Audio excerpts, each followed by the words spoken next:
नमस्कार, आज़ादी बचाओ न्यूज चैनल में सभी दर्शकों का स्वागत है।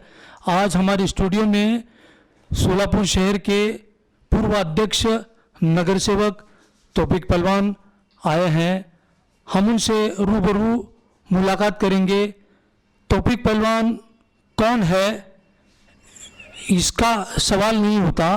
तौफीक पहलवान क्या है, ये बहुत ही इम्पोर्टेंट है।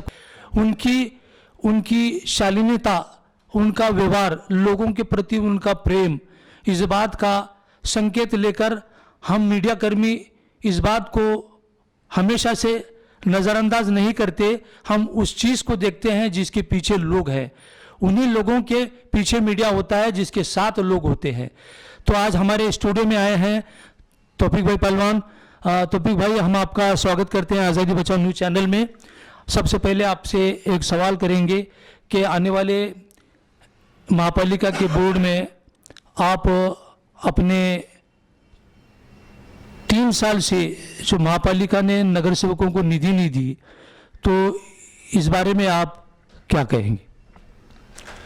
सोलापुर महानगर पालिका का जो इलेक्शन 2017 में हुआ, मैं इमाम पार्टी से खड़ा हुआ था और 9 नगर सेवक मैं चुन कर लाया। और महानगर पालिका में भाजपा की जो नगर सेवक की संख्या बढ़ ज़्यादा होने की वजह से तो बहुमत उनका है, सत्ता उनकी है, महापौर उनका है, उप महापौर उनका है, स्टैंडिंग कमेटी भी उनका था। लेकिन सुप्रीम कोर्ट में केस पेंडिंग वजह से स्टैंडिंग कमेटी का जो मसला है पेंडिंग है। तो अभी आपका जो सवाल था कि महानगर पालिका में बजट मिला नहीं मिला, 2017-18 सन का जो बजट है, पहले साल का सिर्फ महापौर तय ने एक बजट पास किया और उसके बाद अभी तक बिल्कुल सभी नगर सेवकों को बजट नहीं मिला और वार्डों में काम नहीं हो रहे, सब काम पेंडिंग है। छोटे मोटे जोन मेंटेनेंस के काम हो रहे हैं और वार्ड वाइज थोड़ा बहुत मिला है, उसका भी काम हो रहे। दीगर जो बड़े बजट है, ये तकरीबन 2-2.5 साल से बजट नहीं हुआ और काम भी नहीं हुआ, सिर्फ 1 साल का बजट मिला।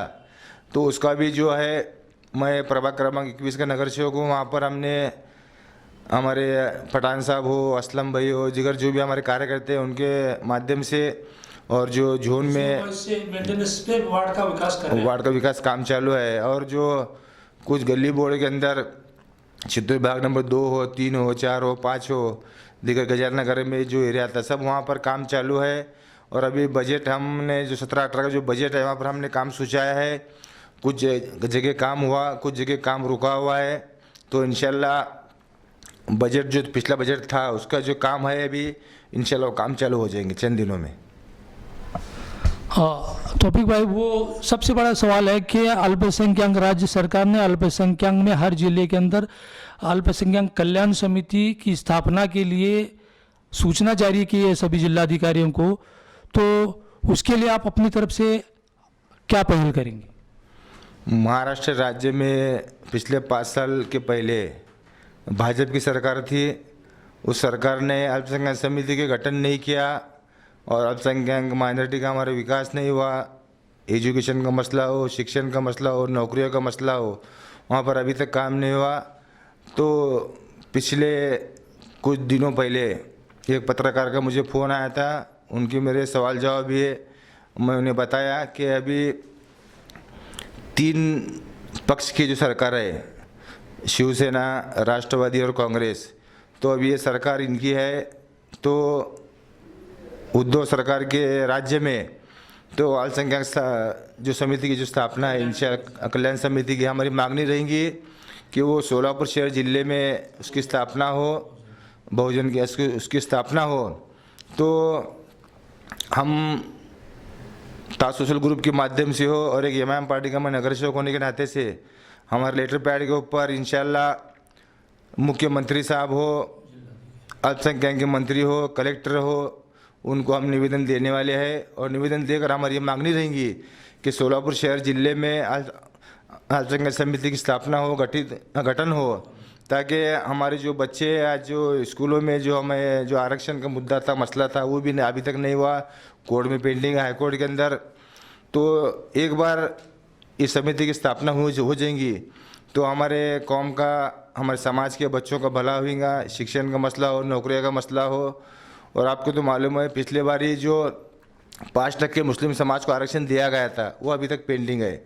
मराठा आरक्षण भी 16% दिया गया था, लेकिन हाईकोर्ट में वो पेंडिंग है। नहीं, वो सुप्रीम कोर्ट में रिजेक्ट स्टे ऑर्डर मिल गया ना। नहीं, पहला जो उसका पहले हाईकोर्ट में गया था, हाँ मंजूर, हाँ सुप्रीम कोर्ट रिजेक्ट हो गया।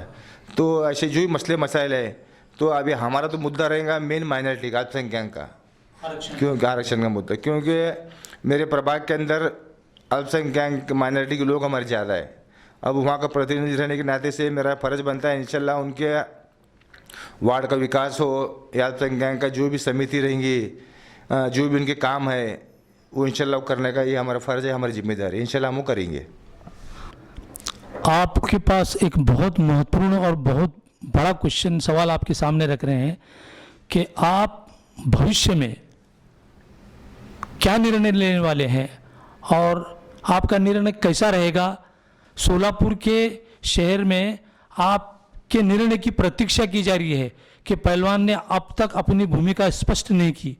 सब लोगों के अंदर एक सवाल हुआ है, तो आप अपनी भूमिका कब तक स्पष्ट करेंगे?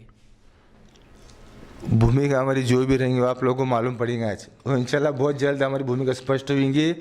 और भूमिका स्पष्ट करते वक्त इंशाल्लाह हमारे जो साथी है, जो हमेशा मेरे कंधे से कंधा लगाकर मुझे साथ दिए, सो हमारे जो मेरे रिश्तेदार रहंदे, दोस्त बिरादर रहंदे, कार्यकर्ते रहंदे, जो हमारे शहर के कुछ जिम्मेदार लोग हैं, समाज के भी जिम्मेदार लोग हैं, उन सब का राय मशवरा लेकर इंशाल्लाह जो भी मेरा निर्णय रहेगा, डिसीजन रहेगा, वो बहुत जल्द आपके सामने आएगा।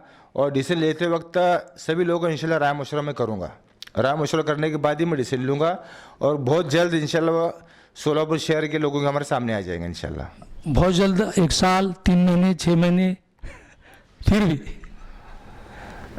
वक्त तो आपको नहीं दूंगा, लेकिन बहुत जल्द, महीने 2 महीने में इंशाल्लाह। कि सोलापुर शहर में लॉकडाउन के दरमियान लोगों के घरों की जो बिजलियों के बिल में बढ़ोतरी होती आ रही है, 4-4, 5-5 हज़ार बिल आ रहे हैं, उस पर आप क्या कहेंगे? पिछले 1-1.5-2 महीने पहले ताज सोशल ग्रुप के माध्यम से हमारे ताज सोशल ग्रुप के पदाधिकारी अमित सर, सिद्दीक उस्ताद, अदनान शेख, हमारा ऐसे कुछ लोगों ने माननीय कलेक्टर साहब के पास निवेदन दिया था कि लॉकडाउन की वजह से सब लोगों को तकलीफ हुई है, परेशान हुई, लोग बेकार है, बेरोज़गार है, जो लॉकडाउन में जो हालत हुई गरीब लोगों की, उसको आप ध्यान में रखते हुए लाइट बिल में माफ़ी होना या सहूलत मिलना, ऐसा हमारे ताज सोशल ग्रुप के माध्यम से कलेक्टर साहब को निवेदन दिया गया है। उसके अमलबजानी अभी तक नहीं हुई, तो और इंशाल्लाह हम उसका पाठ पुरावा जो करेंगे।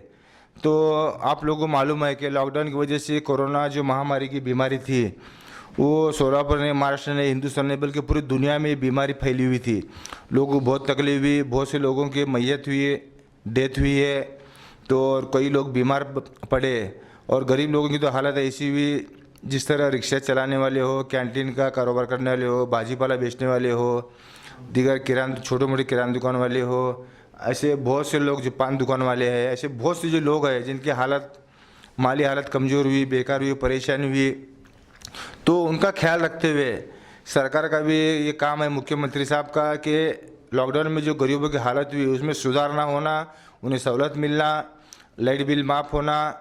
और हमने एक 10-15 दिन पहले मैं और हमारे पार्टी के कुछ नगर सेवकों ने मिलकर आयुक्त साहब को और महापौर ताई को हमने निवेदन दिया है कि महानगर पालिका में जो लोग टैक्स भरते हैं उस टैक्स में उन्हें सहूलत मिलना, 50% माफ़ी मिलना। और दूसरी बात, वारंट फी, दंड और शास्ति कर वो माफ़ होना, ऐसे हमने निवेदन दिया है। तो हमें महापौर ताई और कमिश्नर साहब ने वादा किया है, हम आपके इस एप्लीकेशन के ऊपर गौर विचार कर हम इसमें कुछ तो कुछ रास्ता निकालेंगे, मार्ग निकालेंगे बोलकर उन्होंने हमें आश्वासन दिया है। जनरल बोर्ड है, उस बोर्ड में भी हम इसके बारे में आवाज़ उठाएंगे, और आवाज़ उठाना हमारा हक है, हमारा अधिकार है। और महानगर पालिका में महापौर और कमिश्नर को हम बोलेंगे कि 50% सोलापुर जनता परेशान है, बेहाल है ये लॉकडाउन की वजह से, तो माली हालत उनकी कमज़ोर हो चुकी है, तो इसलिए उन्हें 50% जो टैक्स है उस टैक्स में कम होना, सहूलत मिलना, और दीगर जो शास्त्री कर, वारंट फी, दंड फी जो है वो माफ़ होना, ऐसे हम इंशाल्लाह बोर्ड में मैं खुद आवाज़ उठाऊंगा इंशाल्लाह। शुक्रिया तौफीक भाई पहलवान, हमारे स्टूडियो में आए, आपका कीमती समय हमने लिया। मैं आज़ादी बचाओ न्यूज़ चैनल से जावेद देशमुख, धन्यवाद। आजादी बचाओ न्यूज चैनल को सब्सक्राइब करने के लिए बेल आइकन पर क्लिक करना ना भूलें। साथ ही साथ लाइक करें और शेयर भी करें।